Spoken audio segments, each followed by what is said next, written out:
Good morning, everyone. Namaste. I'm going to call in Archangel Michael to cleanse this space, place a white light of protection on us with his blue seal, as well as I'm going to call in Nikola Tesla because we're going to be reading more out of my inventions from my autobiography of Nikola Tesla. And we are still currently on part 2, my first efforts in invention. States, a short time ago, I was returning to my hotel. It was bitter cold night and the ground was slippery, and no taxi to be had. Half a block behind me and another man, evidently as anxious as myself to get under cover. Suddenly my legs went up in the air. In the same instant, there was a flash in my brain. The nerves responded and the muscles contracted. I swung through 180 degrees and landed on my hands. I resumed my walk as though nothing had happened, and the stranger caught up with me. "How are you?" he asked, surviving me critically. "Oh, about 59, I replied. "What of it?" "Well," he said, "I have seen a cat do this, but never a man. About a month since, I wanted to order new glasses, and I went to an oculist who put me through the usual test. He looked at me incredulously as I read off with ease the small print at considerable distance. But when I told him that I was past 60, he gasped in astonishment. Friends of mine often remark that my suits fit me like a glove, but they do not know that all my clothing is made to measurement that were nearly taken 35 years ago and never changed. During this period, my weight has not varied, not even 1 pound. In this connection, I may tell a funny story. One evening in the winter of 1885, Mr. Edison, Edward Howard Johnson, the president of the Edison Illuminating Company, Mr. Batchelor, manager of the works, and myself entered a place opposite of 65th Avenue where the offices and the company were located. Someone suggested guessing weights, and I was induced to a step on a scale. Edison felt me all over and said, "Tesla weighs about 152 to an ounce." He guessed it exactly. Stripped, I weigh 142. And that is still my weight. I whispered to Mr. Johnson, "How is it possible that Edison could guess my weight so closely?" "Well," he said, lowering your voice, "I will tell you confidently, but you must not say anything.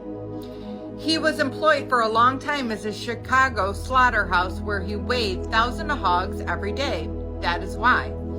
My friends, the Han, Chauncey, M. Depew, tells the Englishman on whom he sprung one of his original anecdotes, who listened with a puzzled expression, but a year later laughed out loud. I will frankly confess it took me longer than to appreciate Johnson's joke." States, "Now my well-being is simply the result of careful and measured mode of living, and perhaps the most astonishing thing is 3 times my youth I rendered my illness hopelessly physical wreck and given up by physicians. More than through ignorance and lightheartedness, I got all sorts of difficulties, dangers, and scrapes from which I extracted myself by enchantment. I was almost drowned 12 times, was nearly boiled alive, and I just missed being cremated. I was entombed, I was lost, I was frozen, and I had hair-breadth escape from mad dogs, hogs, and other wild animals. I passed through dreadful diseases and met with kinds of oddmen mishaps that I hail and heartily today seem like a miracle.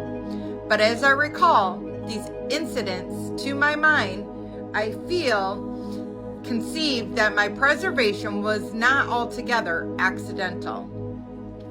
So I'll leave that at that, and I haven't really gotten to the point where I want to get to. That's why I am keeping reading, because I know there is a point, but I don't want to go too long in time.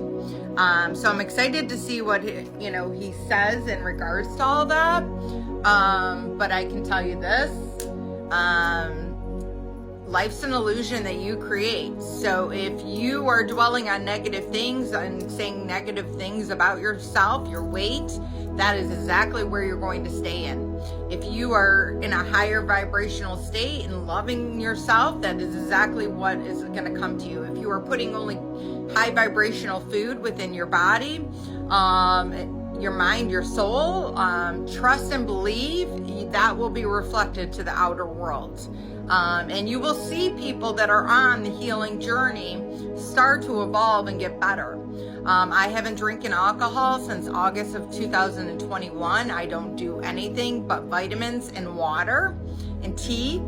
So I do drink coffee, but I also do healing over my coffee every day. And I try and put also healthy things into my coffee, such as cinnamon and stuff like that. So you just have to understand that all that is going to be reflected in your outer being. You can't live an unhealthy lifestyle and expect to look good and feel good about yourself. So I love you all. I hope this helps. Namaste.